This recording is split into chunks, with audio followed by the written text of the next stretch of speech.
Assalamualaikum warahmatullahi wabarakatuh. Innal hamdalillah nahmaduhu wa nasta'inuhu wa nastaghfiruh wa na'udzu billahi min shururi anfusina wa min sayyiati a'malina man yahdihillahu fala mudilla lahu wa man yudlil fala hadiya lahu wa asyhadu an la ilaha illallah wahdahu la syarika lahu wa asyhadu anna Muhammadan abduhu wa rasuluh. Qala Allah Ta'ala fi kitabihil karim ya ayyuhalladzina amanu taqullaha haqqa tuqatih wa la tamutunna illa wa antum muslimun, amma ba'd. Kita lanjutkan ayol ikhwah kajian kita terakhir sampai mana ya? Sekarang 279. Bab tarkul jahri bi bismillahirrahmanirrahim.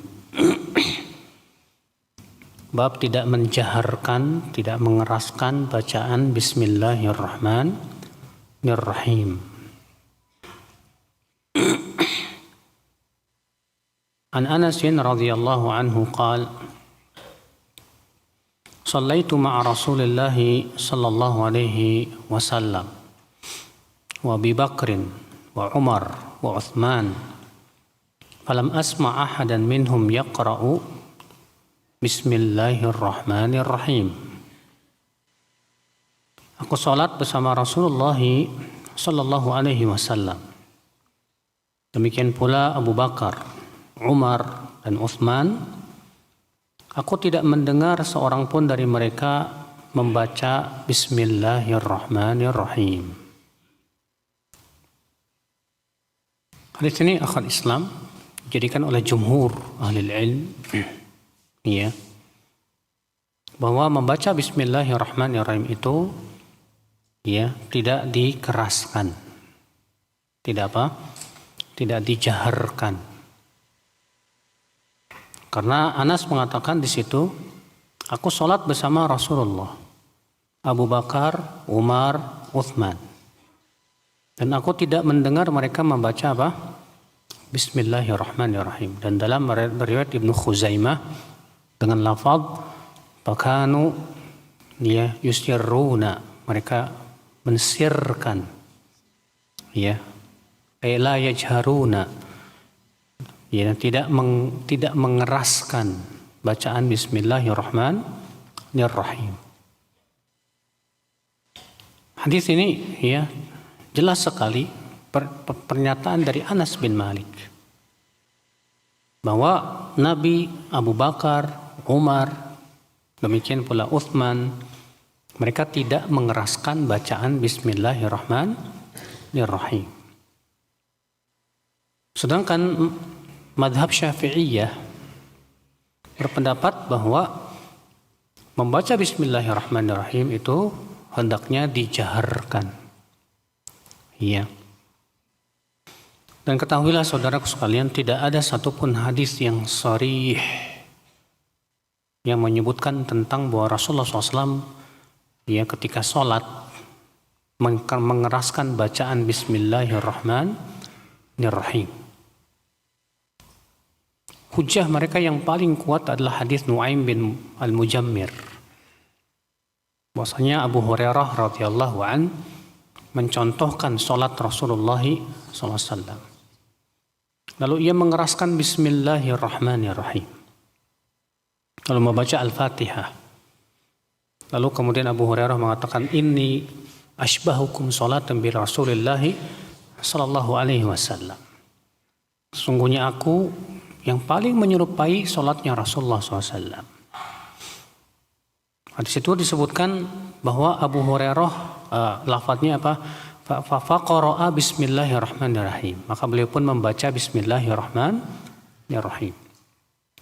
Dan ucapan ini, Abu Hurairah membaca Bismillahirrahmanirrahim, ini riwayat yang ma'lulah, yang terdapat padanya illat. Kenapa? Karena lafaz membaca Bismillahirrahmanirrahim bersendirian padanya seorang perawi. Saya lupa namanya, di mana diselisihi oleh 80 perawi. Ya, semuanya mereka mengatakan tidak membaca, mereka tidak menyebutkan lafaz Bismillahirrahmanirrahim. Perawi-perawi yang lainnya tidak menyebutkan ucapan Bismillahirrahmanirrahim. Sehingga pada waktu itu ya akhwat Islam, ya, penyebutan Bismillahirrahmanirrahim ini bisa dikategorikan sebagai riwayat yang syadz. Riwayat apa? Yang syadz. Kalaupun misalnya ya kita katakan bahwa riwayat itu sahih, akan tetapi kita bisa katakan bahwa pertama, di situ Abu Hurairah hanya mengatakan membaca Bismillahirrahmanirrahim dan tidak dikatakan di situ bahwa Abu Hurairah mengeraskannya. Yang kedua, atau bisa jadi ya sekali-kali beliau mengeraskan untuk mengajarkan bahwa Bismillahirrahmanirrahim termasuk yang dibaca, bukan untuk secara terus menerus.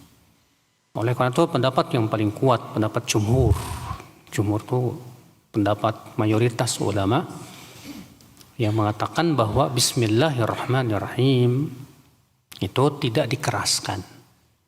Tidak apa? Dikeraskan, tapi disirkan.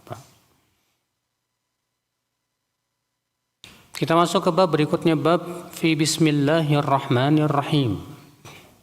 Bab tentang bacaan Bismillahirrahmanirrahim. Maksud daripada bab ini adalah yaitu apakah Bismillahirrahmanirrahim ya ayat tersendiri, tidak masuk dalam surat manapun kecuali An-Naml, ataukah ia termasuk surat Al-Fatihah, ataukah bagaimana? Ini terjadi perselisihan para ulama sampai 4 pendapat, Pak.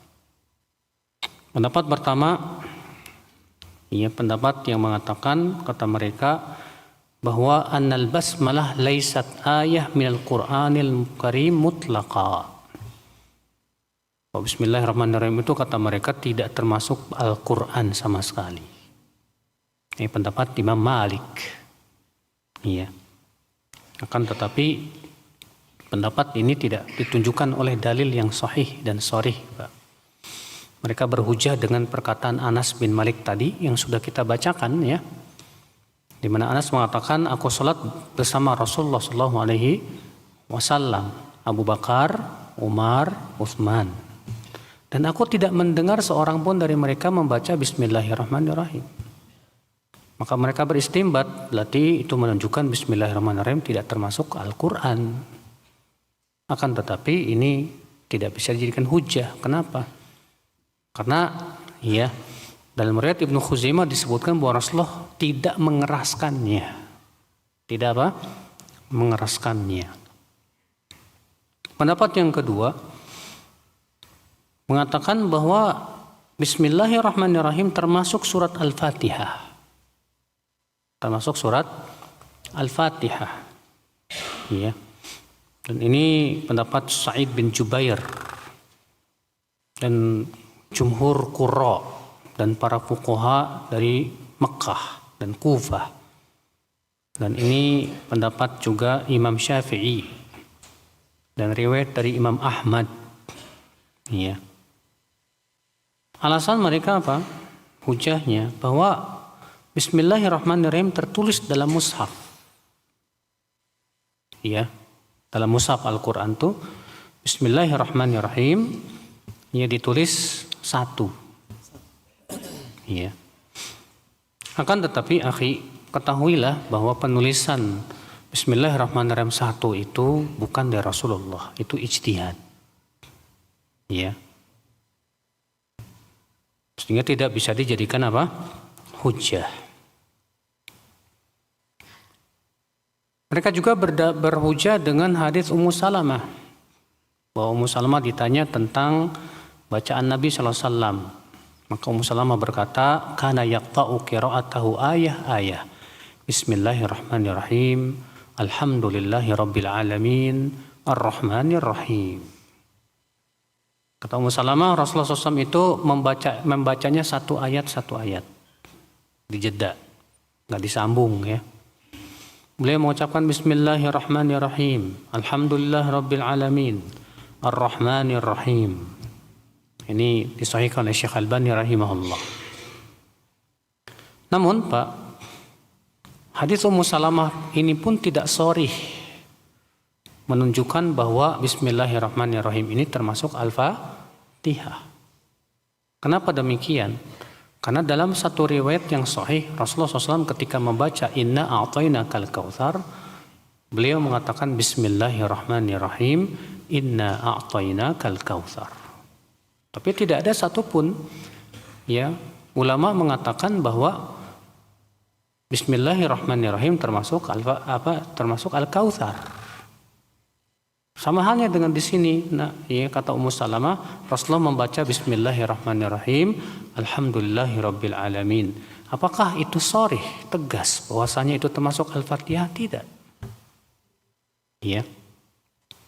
Tidak sharih, tidak tegas menunjukkan bahwa ya Rasulullah SAW menganggap itu sebagai Al-Fatihah. Ikhwatul Islam, saudaraku seiman.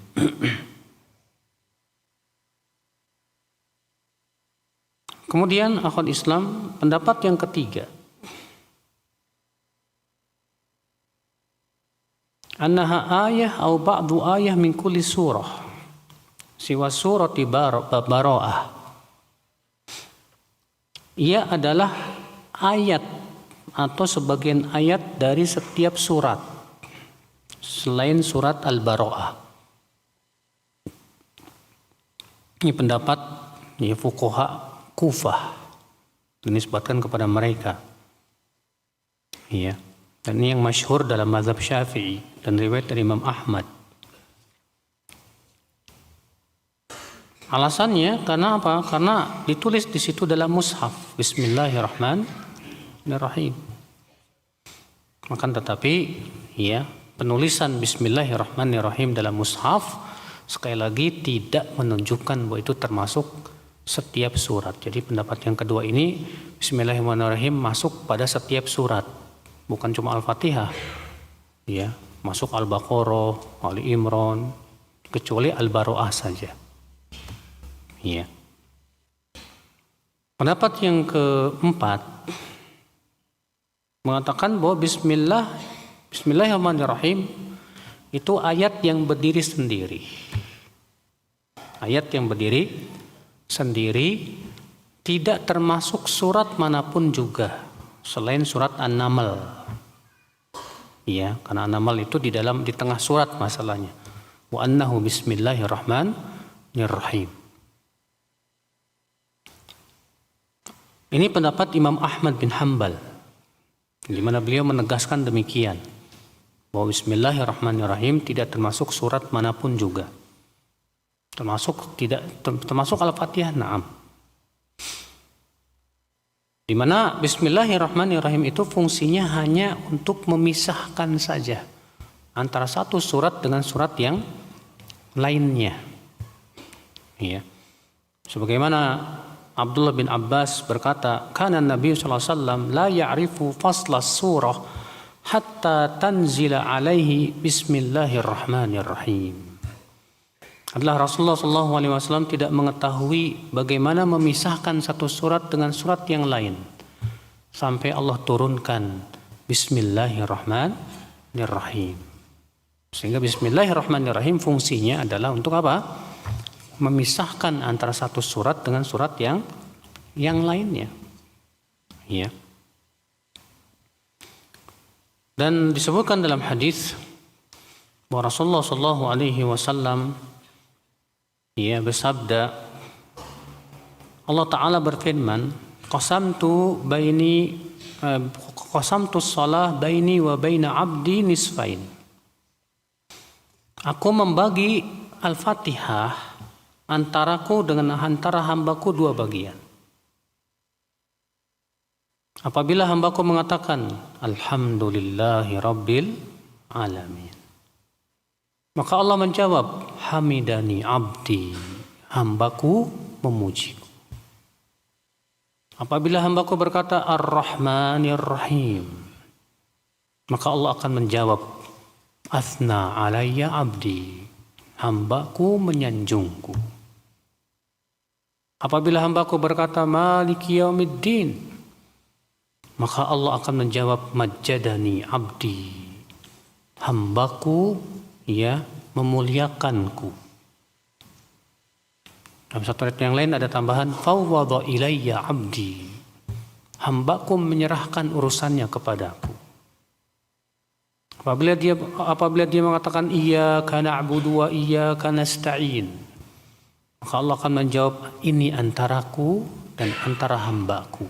Wali abdi masa'al, dan untuk hambaku apa yang ia minta. Iya. Apabila ia mengatakan ihdinas siratal mustaqim, siratal ladzina an'amta 'alaihim ghairil maghdubi 'alaihim waladdallin, maka Allah menjawab hadza li abdi, ini untuk hambaku. Wali abdi masa'al, dan hambaku mendapatkan apa yang ia minta. Dalam hadis ini sahih dalam riwayat Muslim ya, Allah Ta'ala berfirman, aku membagi Al-Fatihah menjadi dua bagian. Ya, sebagian untuk Allah, sebagian untuk hambanya. Lalu Allah memulai dengan ucapan apa? Apabila hambaku mengatakan alhamdulillahi rabbil alamin. Kalaulah bismillahirrahmanirrahim termasuk Al-Fatihah, tentu Allah akan memulai dari bismillahirrahmanirrahim. Tapi ternyata di situ Allah memulai dari ucapan alhamdulillahi rabbil alamin. Berarti itu menunjukkan bahwa bismillahirrahmanirrahim tidak termasuk Al-Fatihah. Iya. Ikhwatul Islam, saudaraku seiman. Dan akhwal Islam, saya lebih condong kepada pendapat ini. Dan hadis Anas tadi mengisyaratkan bahwa Al-Fatihah, bismillahirrahmanirrahim tidak termasuk Al-Fatihah. Di mana Anas mengatakan aku sholat di belakang Nabi, Abu Bakar, Umar, Uthman, aku tidak mendengar mereka membaca bismillahirrahmanirrahim. Dalam satu yang lain, mereka memulai bacaan dengan alhamdulillahi rabbil alamin, tidak menyebutkan bismillahirrahmanirrahim. Iya. Berarti Nabi membedakannya dengan apa? Dengan Al-Fatihah. Di mana Nabi mulai mengeraskannya dari ucapan apa? Alhamdulillahi rabbil alamin. Ya. Dan kepada pendapat ini saya condong bahwa bismillahirrahmanirrahim tidak termasuk Al-Fatihah, tidak pula surat-surat yang lain, tapi ia ayat yang berdiri sendiri. Bila ada yang berkata, bukankah para ulama sepakat bahwa Al-Fatihah itu 7 ayat? Betul. Lalu kalau bismillahirrahmanirrahim tidak termasuk Al-Fatihah, ayat yang ke-7-nya yang mana? Maka kita katakan alhamdulillahirabbil alamin ayat yang pertama, Ar-Rahmanir-Rahim ayat yang kedua, Maliki yaumiddin yang ketiga, Iyyaka na'budu wa iyyaka nasta'in keempat, Ihdinas siratal mustaqim kelima, Siratal ladzina an'amta 'alaihim keenam, Ghairil maghdubi 'alaihim waladdallin ketujuh. Makanya ya ulama yang berpendapat bahwa bismillahirrahmanirrahim tidak termasuk Al-Fatihah saat membaca siratal ladzina an'amta 'alaihim berhenti di situ. Lalu kemudian ghairil maghdubi 'alaihim waladdallin. Kenapa? Beda. Ayat yang berbeda. Adapun yang meyakini bahwa itu satu ayat, mereka membacanya sekaligus atau diulangi lagi, Pak. Siratal ladzina an'amta 'alaihim ghairil maghdub, siratal ladzina an'amta 'alaihim ghairil apa, mereka bisa baca langsung gitu. Iya. Itu atas pendapat yang mengatakan bahwa itu satu ayat. Tapi saya lebih condong pada pendapat yang terakhir ini, yang menunjukkan bahwasanya bismillahirrahmanirrahim tidak termasuk Al-Fatihah. Akan tetapi ia ayat yang berdiri sendiri. Ya. Dan dalam hadis Aisyah yang dikeluarkan Muslim, ia berkata, karena Rasulullah SAW yaftatihus shalah bit takbir wal qira'ata bilhamdillahi rabbil alamin. Adalah Rasulullah SAW membuka salat itu dengan takbir dan membuka bacaan salat dengan alhamdulillahi rabbil alamin. Di sini Aisyah juga menyebutkan bahwa Rasulullah membuka bacaannya dengan alhamdulillahi rabbil alamin, bukan dengan bismillahirrahmanirrahim. Nah, ini menguatkan juga bahwa bismillahirrahmanirrahim tidak termasuk al-Fatihah. Dan dalam hadis Abu Hurairah dalam hadis Muslim juga, karena Rasulullah SAW idza nahadha min ar-rak'ati tsaniyah istaftahal qira'ah bilhamdulillahi rabbil alamin walam yaskut, kata Abu Hurairah. Adalah Rasulullah SAW apabila bangkit dari rakaat yang kedua, maka beliau langsung membaca alhamdulillahi rabbil alamin, tidak diam terlebih dahulu. Berarti itu menunjukkan dan lebih menegaskan lagi bahwa bismillahirrahmanirrahim tidak termasuk al-Fatihah. Ya. Ikhwatul Islam, saudaraku seiman. Nah, ini akal Islam. Dan jadi oleh karena itulah ya, Syekhul Islam Taimiyah juga termasuk yang merojihkan pendapat ini dalam Majmu' Fatawa, di mana beliau menyebutkan ya, setelah menyebutkan hadis qudsi tadi bahwa Allah membagi Al-Fatihah menjadi dua. Kata Syekhul Islam, fahadal hadithu sahihun sarihun fi annaha laysat minal Fatihah. Hadis ini sahih dan tegas yang menunjukkan bahwa bismillahirrahmanirrahim tidak termasuk Al-Fatihah. Walam yu'aridhu hadithun sahihun sarih. Dan tidak ada hadis lain yang sahih dan sarih yang menyelisihi hadis ini. Ya, Allahu a'lam. Ini masalah khilafiyah, ijtihadiyah di kalangan para ulama.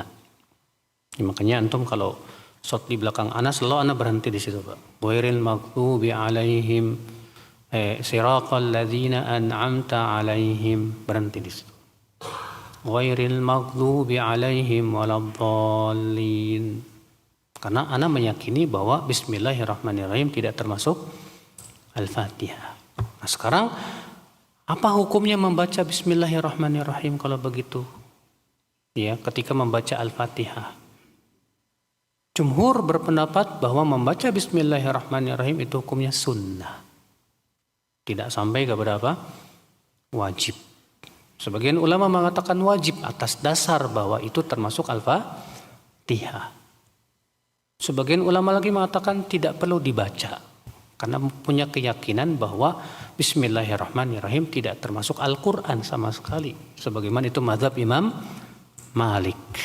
Namun pendapat yang kuat pendapat jumhur, ya, bahwa itu termasuk sunnah. Artinya kalau tidak membaca bismillahirrahmanirrahim pun sah. Ya. Tapi bagi atas pendapat yang mengatakan bahwa bismillahirrahmanirrahim termasuk Al-Fatihah, kalau nggak baca bismillahirrahmanirrahim nggak sah. Iya. Itu pengaruh hukumnya, Pak. Wallahu a'lam.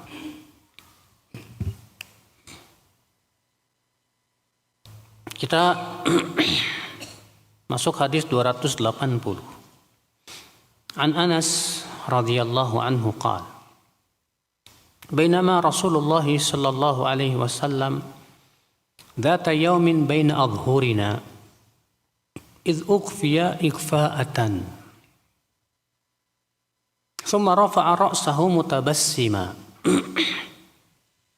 فقلنا ما أضحكك يا رسول الله قال أنزلت علي آنفا سورة فقرأ بسم الله الرحمن الرحيم Inna a'tainakal kautsar fasalli li rabbika wanhar inna syani'aka huwal abtar. Thumma qala atadruna mal kautsar Faqulna Allah wa rasuluhu a'lam. Qal fa innahu nahrun wa adanihi rabbi azza wa jal. Alaihi khairun kathir. Wa hawdun taridu alaihi ummati yawmal qiyamah. Aniyatuhu adadun nujum. Fayukhtalajul abdu minhum fa'aqul. Rabbi innahu min ummati. Fayaqul ma tadri ma ahdathu ba'dak. Dari Anas, semoga Allah meridainya, seorang sahabat yang mulia, di mana beliau pernah menjadi pembantu Rasulullah 10 tahun, Pak. Iya. Dan Anas didoakan oleh Rasulullah supaya dipanjangkan umurnya, dibanyakan hartanya, dan dibanyakan anaknya. Dan Allah kabulkan. Anas umurnya 100 tahun, anaknya 100 orang, hartanya melimpah ruah. Iya.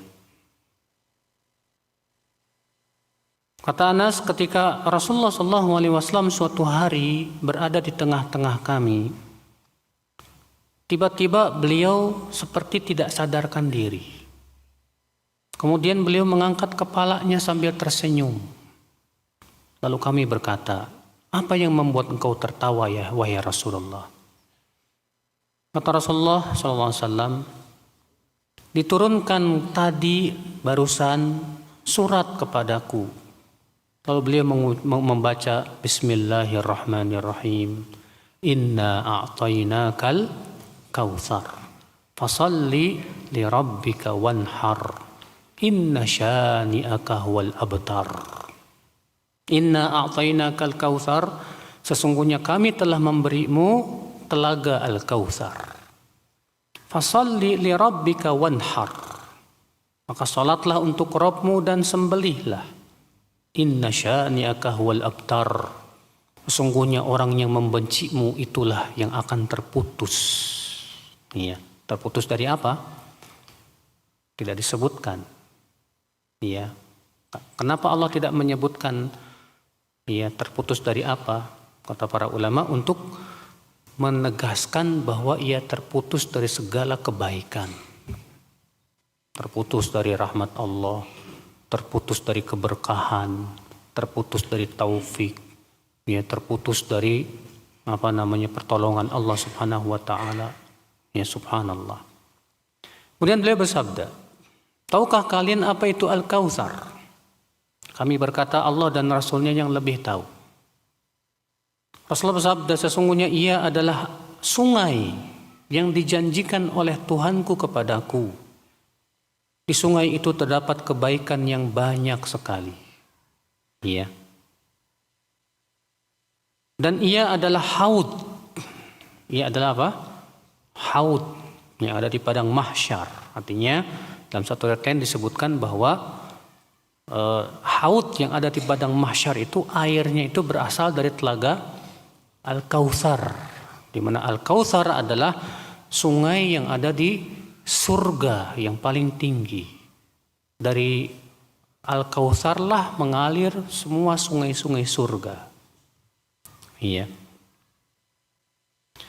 Ia adalah haud yang kelak umatku nanti mampir untuk minum nanti pada hari kiamat padanya. Gelas-gelasnya sebanyak bintang di langit. Lalu ada hamba-hamba yang tidak bisa minum darinya. Lalu aku berkata, ya Rabbi, itu dari umatku. Lalu Allah berfirman, kamu tidak tahu apa yang mereka ada-adakan setelahmu. Ya. Hadis ini, akhi, kita ambil faidah. Hadis ini ia menunjukkan bahwa Bismillahirrahmanirrahim dibaca oleh Rasulullah SAW ketika hendak membaca surat Al-Kautsar. Bismillahirrahmanirrahim.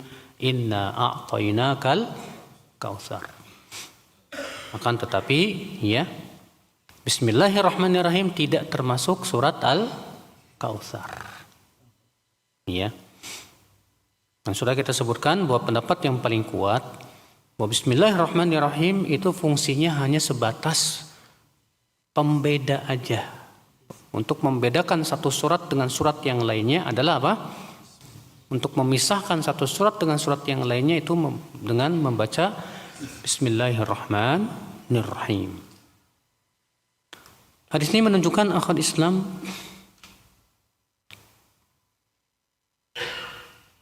karunia Allah yang besar kepada Rasulullah sallallahu alaihi wasallam, di mana Allah memberikan kepada Rasulullah SAW telaga Al-Kautsar.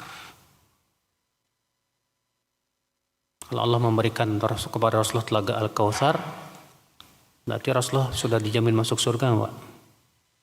Sudah, otomatis. Makanya kan aneh ya ketika ada seorang profesor mengatakan katanya Rasulullah belum dijamin masuk surga. Aneh ya. Sekelas profesor bisa ngomong kayak gitu, Pak. Rasulullah aja mengatakan Abu Bakar di surga, Umar di surga, Utsman di surga. Tuh, ini sahabat-sahabat sudah dijamin masuk surga. Masa Rasulullah nggak dijamin masuk surga? Iya. Inna a'tainakal kautsar. Di situ Allah Subhanahu wa taala telah memberikan kepada Rasulullah SAW telaga apa? Al-Kautsar. Fasalli li rabbika wanhar. Maka salatlah untuk Rabbmu dan sembelihlah. Dijadikan dalil dan hujjah oleh Syekhul Islam Taimiyah akan wajibnya salat Idul Adha. Iya, demikian pula Idul Fitr. Kenapa? Karena Allah mengatakan fasalli li rabbika wanhar, dan sembelihlah. Berarti itu menunjukkan bahwa salat yang dimaksud di sini salat apa? Idul Adha. Dan sembelihlah, dan ini dijadikan hujah oleh Syekhul Islam bahwa menyembelih binatang kurban hukumnya wajib. Iya, memang ini masalah khilafiyah ya di kalangan para ulama. Yang pertama tentang masalah apa hukumnya sholat hari raya. Sebagian ulama mengatakan fardu ain. Ya, fardu ain. Dan ini pendapat Syekhul Islam Taimiyah dan dibela juga oleh Syekh Muhammad bin Shalih Utsaimin rahimahullah. Demikian pula Syekh Muhammad Nasiruddin Al-Albani rahimahullah. Alasannya kenapa? Pertama di sini Allah memerintahkan fasalli li rabbik. Yang kedua, Rasulullah menyuruh agar agar semua keluar. Wanita yang dipingit, bahkan wanita haid pun harus keluar. Sampai-sampai ketika ada seorang sahabat berkata, "Ya Rasulullah, ihdana la takunu laha jilbab." Salah seorang dari kami enggak punya jilbab, ya Rasulullah. Bagaimana? Apa kata Rasulullah? Litalbasha ukhtuha min jilbabiha. Hendaklah saudarinya meminjamkan jilbabnya. Sampai Rasulullah tidak memberikan udzur kepada orang yang enggak punya jilbab. Disuruh minjem. Dan ini tidak mungkin hukumnya sunnah atau fardu kifayah, tapi itu menunjukkan hukumnya fardu ain. Sebagian ulama lagi mengatakan sholat hari raya itu hukumnya fardu kifayah. Apabila ditinggalkan berdosa semuanya. Tapi kalau ada yang melakukan sebagian, maka yang lainnya gugur dari kewajiban. Sedangkan pendapat jumhur ya mengatakan bahwa sholat Idul Fitri dan Idul Adha hukumnya apa? Sunnah muakkadah. Dalilnya mana? Hadis ketika ada orang Arab Badui datang kepada Rasulullah tentang apa saja sholat yang diwajibkan. Apa kata Rasulullah SAW? Itu sholat 5 waktu. Lalu dia mengatakan, hal alayya ghairuha? Apakah ada yang lain yang wajib atasku, ya Rasulullah? Kata Rasulullah, la, tidak ada. Illa an tatawwa, kecuali kalau kamu mau sholat sunnah. Kalau ada, tentu Rasulullah akan jelaskan. Ada nih, sholat Idul Fitri dan Idul Adha. Iya. Sehingga kata jumhur itu menunjukkan bahwa sholat Idul Fitri dan Idul Adha hukumnya sunnah, bukan wajib. Iya. Maka ya dalam hal ini saya pribadi condong kepada pendapat yang mengatakan bahwa itu fardu ain. Ya, kenapa demikian? Karena Nabi menyuruh semuanya keluar, Pak. Sampai-sampai yang nggak punya jilbab pun tidak diberikan udzur, disuruh keluar semuanya.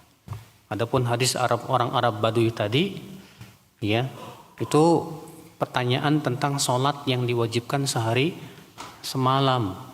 Adapun ini cuma setahun sekali, sehingga ya ada dalil yang menunjukkan bahwasanya sholat Idul Fitri dan Idul Adha itu adalah hukumnya wajib. Allahu a'lam. Demikian pula tentang hukum kurban. Jumhur mengatakan hukumnya sunnah muakkadah. Sementara sebagian ulama hukumnya apa? Wajib. Iya.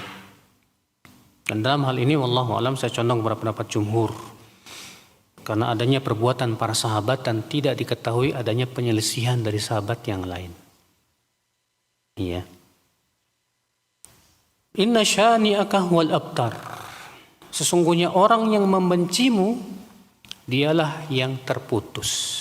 Dan ini ancaman, Pak, terhadap orang yang membenci Rasulullah, masuk padanya membenci sunnah Rasulullah SAW. Ya. Orang yang benci kepada Rasulullah, membenci sunnah Rasulullah dan ajaran Rasulullah, sama saja ia membenci Rasulullah. Maka Allah mengancam bahwa orang yang membencimu dialah yang terputus dari segala kebaikan. Maka hati-hati, Pak. Jangan sampai kita termasuk yang membenci ajaran Rasulullah SAW. Jenggot ajaran Rasulullah bukan, Pak? Iya. Kemudian ada orang yang benci kepada jenggot, ajib. Walaupun tentu kita tidak katakan, oh kamu terputus dari semua kebaikan. Bisa jadi karena terkena syubhat dia. Dia sering nonton TV yang berjenggot tuh suka ngebom. Akhirnya dia nganggep, wah itu yang jenggot-jenggot tuh teroris misalnya. Gara-gara termakan oleh apa? Isu. Iya. Padahal jenggot itu termasuk ajaran Rasulullah, sunnah Rasulullah SAW. Maka kalau kamu tahu itu sunnah, lalu kamu membencinya, masuk kamu dalam hadis ini, dalam ayat ini. Iya. Kemudian Rasulullah menjelaskan, tahukah kalian apa itu Kautsar? Maka para sahabat berkata, Allah dan Rasulnya yang lebih tahu. Ini adab. Kalau kita tidak tahu jawabannya, ya, katakan Allahu a'lam. Jangan maksa-maksain, Pak. Sebagian ustadz atau sebagian kiai atau penceramah, ya, malu disebut tidak tahu.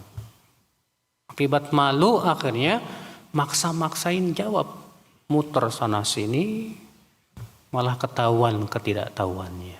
Bahkan berfatwa tanpa ilmu. Wallahi akhal Islam. Berfatwa tanpa ilmu itu berat di mata Allah. Disebutkan dalam hadis, ya, dalam riwayat disebutkan ajra'un nas 'alal nar ajra'uhum 'alal fatwa. Orang yang paling berani terhadap api neraka itu adalah orang yang paling berani berfatwa. Iya, hati-hati Mas berfatwa. Menjawab pertanyaan itu termasuk berfatwa. Kalau nggak punya ilmunya, ucapkan aja Allahu a'lam, saya nggak tahu. Iya. Kemudian Rasulullah menjelaskan apa itu Al-Kautsar. Ia adalah sungai yang Allah janjikan kepadaku. Padanya terdapat kebaikan yang banyak. Dan ia adalah telaga Haud, di mana umatku akan menghampirinya. Kan disebutkan dalam hadis demikian.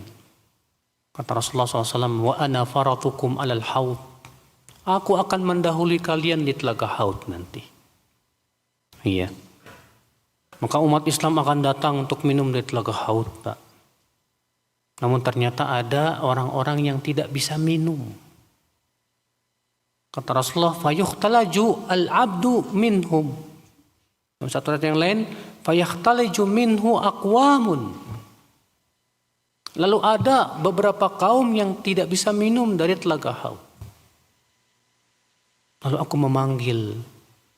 Kalau kebanyakan riwayat itu dengan lafaz ashabi, ashabi. Para sahabatku, kemari. Dalam satu ayat yang lain, ila ain, mau kemana kalian? Qalu, mereka berkata, ilan nar, ke neraka. Maka Rasulullah memanggil ashabi, sahabatku kemari. Ya, sehingga dijadikan dalil oleh orang Syiah untuk mengkafirkan para sahabat. Kata mereka itu menunjukkan bahwa para sahabat murtad setelah Rasulullah wafat. Iya. Al-Hafidz Ibnu Hajar dalam Fathul Bari sudah menjawab bahwa yang dimaksud hadis ini adalah mereka yang murtad ketika Rasulullah telah wafat dan diperangi oleh Abu Bakar As-Siddiq radhiyallahu anhu. Karena ketika Rasulullah di akhir hayatnya kan orang-orang berbondong-bondong masuk Islam, sebagaimana Allah berfirman, wa ra'aitan nasa yadkhuluna fi dinillahi afwaja. Ya, berbondong-bondong masuk Islam. Setelah Rasulullah wafat, maka ada yang ikut nabi palsu, bergabung dengan Musailimah al-Kadzdzab. Ada yang murtad dan kembali kepada agama nenek moyangnya. Dan ada yang tetap di atas agama Islam tapi nggak mau bayar zakat. Tiga-tiganya diperangi oleh Abu Bakar. Iya, oleh para sahabat Rasulullah SAW. Adapun Muhajirin dan Ansar tidak ada satupun yang murtad, Pak. Bagaimana tidak? Allah sudah memuji kok dalam Al-Quran Muhajirin dan Ansar. Allah berfirman, was-sabiqunal awwalun minal muhajirin wal ansar walladzina ittaba'uuhum biihsan radhiyallahu anhum wa radu an. Allah mengatakan Allah ridho kepada mereka siapa? Muhajirin dan Ansar dan orang-orang yang mengikuti mereka. Mungkinkah Allah menyatakan dalam Al-Quran yang akan dibaca sampai hari kiamat keridhoannya terhadap suatu kaum yang Allah tahu bahwa mereka akan kafir? Tidak mungkin, Pak. Allah sudah menyatakan keridhoannya dan ayat itu akan dibaca sampai hari kiamat. Maka ayat itu tegas menunjukkan bahwa Muhajirin dan Ansar tidak akan murtad. Iya. Nah, orang Syiah Rafidhah, Imamiyah, Itsna Asyariyah, keyakinan mereka para sahabat semua kafir. Hujahnya hadis ini. Rasulullah mengatakan sahabatku kemari. Ya, namun sudah kita sebutkan tadi jawabannya, Pak. Bahwa yang dimaksud sahabat-sahabatnya itu yang dulu di zaman Rasulullah berbondong-bondong masuk Islam, kemudian murtad. Ya, setelah Rasulullah SAW wafat dan diperangi oleh Abu Bakar As-Siddiq radhiyallahu anhu wa ardhah. Ikhwatal Islam. Jadi memang begitulah, Pak. Yang namanya ahli bid'ah akan berusaha nyari-nyari apa? Nyari-nyari dalil. Ya, kebetulan hadis ini kayaknya mendukung gitu, Pak. Bagi orang yang tidak paham akan jadi syubhat. Oh, ternyata mereka punya dalil ya. Padahal itu bukan dalil sama sekali. Maka hati-hati, akhi. Maka Rasulullah sabda, Rabbi innahu min ummati ya Rabb. Sesungguhnya ia termasuk umatku ya Rabb. Maka Allah berfirman, kamu tidak tahu apa yang diada-adakan oleh mereka setelah kamu. Apa maksud hadis ini? Kamu tidak tahu apa yang diada-adakan oleh mereka setelah kamu. Kebanyakan penafsiran ulama artinya mereka murtad dari agama Islam. Ya. Itu ketika di zaman Rasulullah, ketika di zaman Abu Bakar. Ya, di mana Rasulullah sudah meninggal, mereka sebagian mengikuti tadi siapa? Nabi yang palsu. Sebagian lagi murtad dan kembali kepada agama nenek moyang. Iya. Sebagian ulama lagi seperti Ibnu Jauzi dalam kitab Talbis Iblis menyebutkan bahwa kata-kata innaka la tadri ma ahdatsu yaitu termasuk padanya al-ihdats fid din, yaitu mengada-ngada perbuatan bid'ah dalam agama. Sehingga Ibnu Jauzi dalam kitab Talbis Iblis mengatakan Orang yang membuat suatu bid'ah dalam agama terancam dia tidak bisa minum telaga haud. Ikhwatul Islam, saudaraku seiman. Lalu bagaimana Pak agar kita bisa minum telaga haud? Tentu yang pertama adalah kita wafat di atas tauhid. Karena orang yang wafat di atas kesyirikan tidak mungkin bisa minum dari telaga haud. Yang kedua yaitu ittiba sunnah Rasulullah sallallahu alaihi wasallam. Kenapa? Karena ayat ini berhubungan dengan inna a'tainakal kautsar fasholli li rabbika wanhar inna syani'aka huwal abtar. Maka orang yang membenci sunnah Rasul ya, dan dia tahu itu sunnah Rasul terancam tidak bisa minum telaga haud. Iya. Yang ketiga disebutkan dalam hadis Rasulullah SAW sabda, innakum satalqawna ba'di atharah. Kalian nanti akan mendapatkan pemimpin-pemimpin yang lebih mementingkan dirinya daripada rakyatnya. Fasbiru, sabarlah kalian. Hatta talqawni ala haud. Sampai berjumpa denganku di mana? Di telaga haud. Berarti hadis ini menunjukkan Pak, orang yang sabar menghadapi pemimpin yang zalim, pemimpin-pemimpin yang lebih mementingkan dirinya daripada rakyatnya, yang dia pikirkan tentang dirinya, rakyatnya dicuekin, maka kemudian kita sabar, di sini jaminan bahwa ia akan bertemu dengan Rasulullah SAW di telaga haud. Keutamaan agung besar. Ya. Berarti kalau kita tidak sabar memberontak, dan tentunya Pak hasil pemberontakan akibatnya buruk sekali Pak.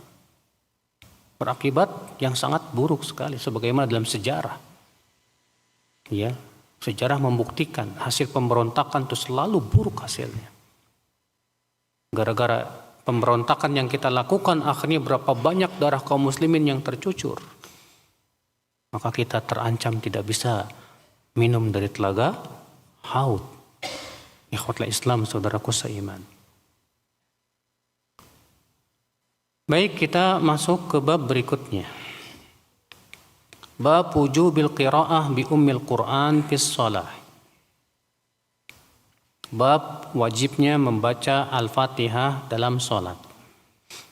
Ini menjadi khilaf di kalangan para ulama. Ya, tentang permasalahan apakah wajib baca Al-Fatihah? Ya. Pertama, semua ulama sepakat bahwa membaca Al-Fatihah dalam sholat itu termasuk rukun sholat. Jumhur ulama mengatakan Al-Fatihah itu termasuk rukun sholat. Dan sebagian ulama seperti Abu Hanifah mengatakan tidak termasuk rukun. Iya.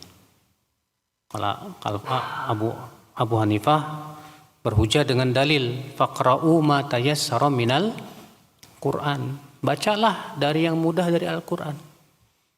Sehingga kata Abu Hanifah itu menunjukkan bahwasanya Al-Fatihah tidak termasuk rukun. Sedangkan jumhur mengatakan bahwa Al-Fatihah termasuk apa? Rukun. Dalilnya mana? Hadis Nabi bersabda la salata liman lam yaqra bi Fatihatil kitab. Tidak sah salat bagi mereka yang tidak membaca apa? Al-Fatihah. Dalam riwayat yang lain man shalla wa lam yaqra bi Fatihatil kitab fahiya khidaj. Siapa yang salat dalam keadaan dan dia tidak baca Al-Fatihah, maka salatnya khidaj, kurang. Ya, ghairu tamam, tidak sempurna. Ikhwata Islam, saudaraku seiman. Dan pendapat jumhur itulah yang sahih. Bahwa Al-Fatihah itu termasuk apa? Rukun. Nah, yang menjadi permasalahan, menjadi perselisihan para ulama itu Pak, makmum ketika sholat di belakang apa? Imam. Apakah makmum disyariatkan juga untuk membaca Al-Fatihah? Ataukah makmum tidak disyariatkan membaca apa? Al-Fatihah. Ini khilaf ya di kalangan para ulama. Sebagian ulama mengatakan wajib makmum baca Al-Fatihah, baik di sholat yang jahar maupun sir. Dan ini pendapat Imam Asy-Syafi'i rahimahullah. Iya. Sudah masuk isya ya? Baik. Pembahasannya kita akan undur pada pertemuan yang akan datang insyaallah. Silahkan adzan. Setelah adzan tanya jawab. Nah, kita baca pertanyaan. Bagi seseorang yang mempunyai kewajiban bayar hutang, walaupun harus menjual harta atau aset yang ada, dikarenakan yang dihutanginya sangat membutuhkannya. Iya, orang yang berhutang wajib bayar, walaupun dengan membayar aset yang dia miliki. Iya, harus. Karena itu berat di mata Allah, Pak, masalah hutang piutang itu ya. Jangan dianggap remeh. Sebab nanti di hari kiamat akan diganti dengan amalan soleh. Apa hukumnya merapikan jenggot? Ada hadis menyebutkan Rasulullah SAW mengambil jenggot lebar dan panjangnya. Tapi itu hadis palsu kata Syekh Albani. Iya. Maka dari itu hadis-hadis yang sahih adalah perintah untuk membiarkan panjang. Ya. Jadi tidak perlu dirapikan, tidak. Namun terjadi perselisihan para sahabat. Kalau jenggot melebihi apa? Segenggam. Ibnu Umar dan sebagian sahabat yang lain mengatakan bahwa disunnahkan yang melebihi segenggam ini apa? Dipotong. Dan ini pendapat yang dibela oleh Syekh Albani rahimahullah. Dan beliau mengatakan itu pendapat Ibnu Umar dan beberapa sahabat dan tidak diketahui adanya penyelisihan dari sahabat yang lainnya. Wallahu a'lam.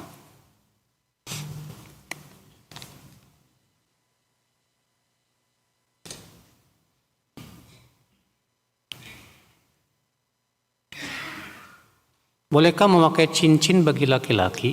Rasulullah SAW memakai cincin. Ya. Rasulullah SAW memakai apa? Cincin.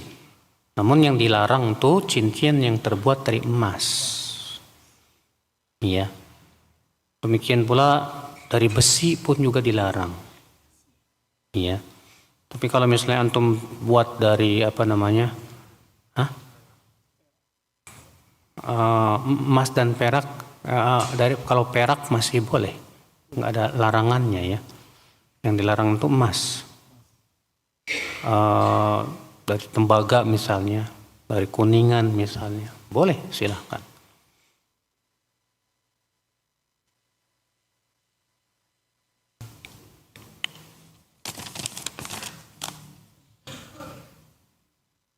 Setiap sholat ana selalu ingat kematian, Ustaz. Memang Rasulullah menganjurkan dalam satu riwayat yang sahih begitu. Nabi menyuruh kita untuk banyak mengingat kematian saat sholat supaya lebih khusyuk. Iya. Kematian diri anak dan orang-orang yang dekat sama anak, istri, anak, orang tua, bahkan anak, sampai keluar keringat saat sholat. Apakah itu was-was setan? Enggak. Mengingat kematian memang dianjurkan oleh Rasulullah. Ya. Dan kita pasti meninggal, cepat atau lambat. Malaikat Jibril berkata kepada Rasulullah SAW, ya Muhammad, ahbib man syi'ta fa innaka mufariquh. Silahkan kamu cintai siapa yang kamu mau. Sesungguhnya kamu pasti berpisah dengan dia. Iya. Apa hukumnya parfum beralkohol? Alkohol apakah sama dengan arak? Jawab tidak sama, Pak. Buktinya, peyem, tunggu peyem. Peyem itu apa? Tape. Mengandung alkohol. Kapan peyem atau tape itu haram? Kalau sudah sampai derajat memabukkan. Adapun kalau belum sampai derajat memabukkan, apa? Boleh. Tapi pasti mengandung alkohol walaupun sekian 0,%. Kalaulah alkohol itu mutlak haram, najis, ya, maka pada waktu itu mutlak nggak boleh tuh, Pak. Maka dari itulah saudaraku sekalian, yang menjadi ilatnya adalah apakah memabukkan atau tidak. Dan terjadi khilaf para ulama, apakah arak termasuk najis atau tidak. Itu ikhtilaf para ulama. Sebagian ulama mengatakan tidak najis. Buktinya ketika Allah turunkan ayat arak, langsunglah ditumpahkan itu ke tanah. Dan tidak ada satupun riwayat menyebutkan Rasulullah menyuruh untuk mengambil ember seperti halnya orang Arab Baduy yang kencing di mana? Di masjid. Rasulullah menyuruh untuk mengambil ember kemudian diguyurkan. Tapi ketika ditumpahkan arak-arak di jalan dan di tanah, tidak ada perintah Rasulullah SAW untuk mengguyurkannya. Iya. Makanya alkohol tidak najis. Iya. Yang tidak boleh itu dimakan, diminum, Pak. Adapun sebatas untuk di pakaian maka nggak najis.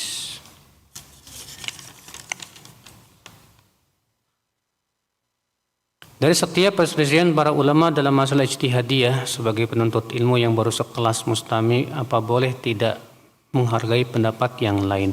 Memang harus menghargai, Pak. Dalam masalah khilafiyah ijtihadiyah itu kita nggak boleh saling memaksakan pendapat.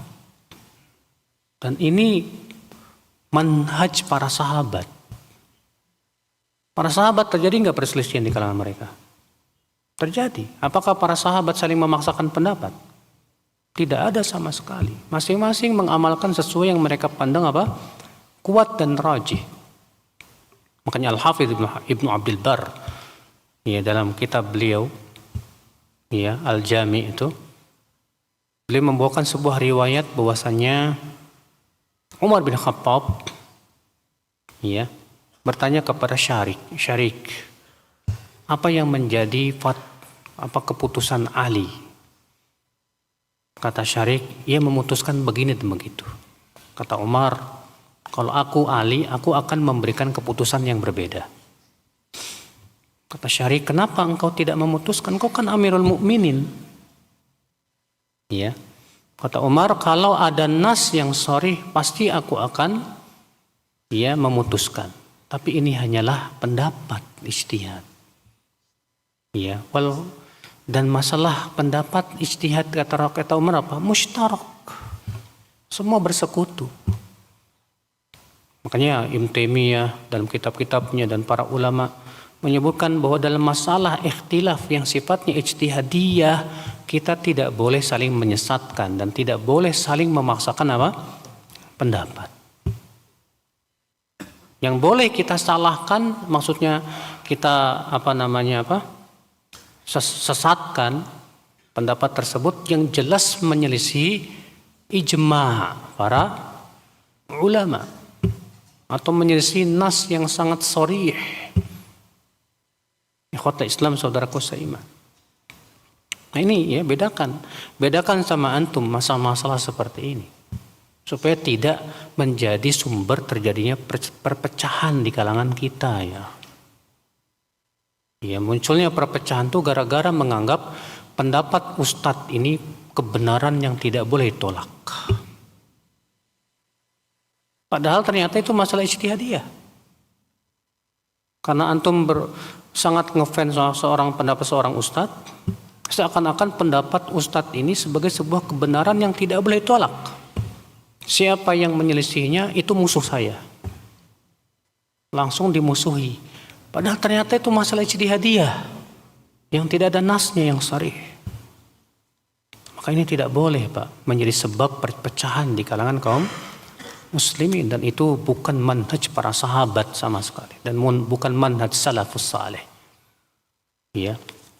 Imam Ahmad berselisih dengan Imam Syafi'i. Berapa banyak pendapat mereka yang berbeda.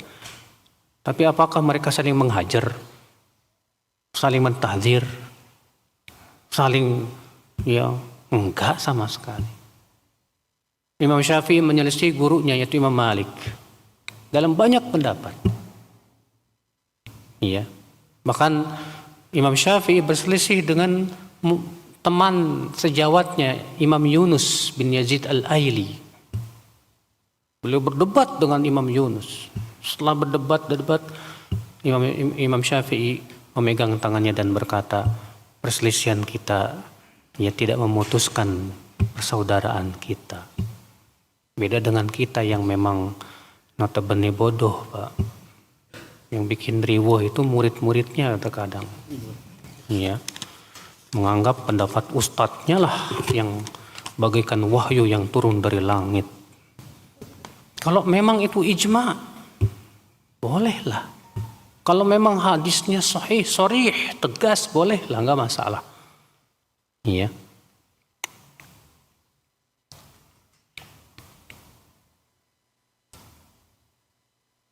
Baik, saya kira cukup. Subhanakallah bihamdik, asyhadu an la ilaha illa anta, astaghfiruka wa atubu ilaik. Assalamualaikum warahmatullahi wabarakatuh.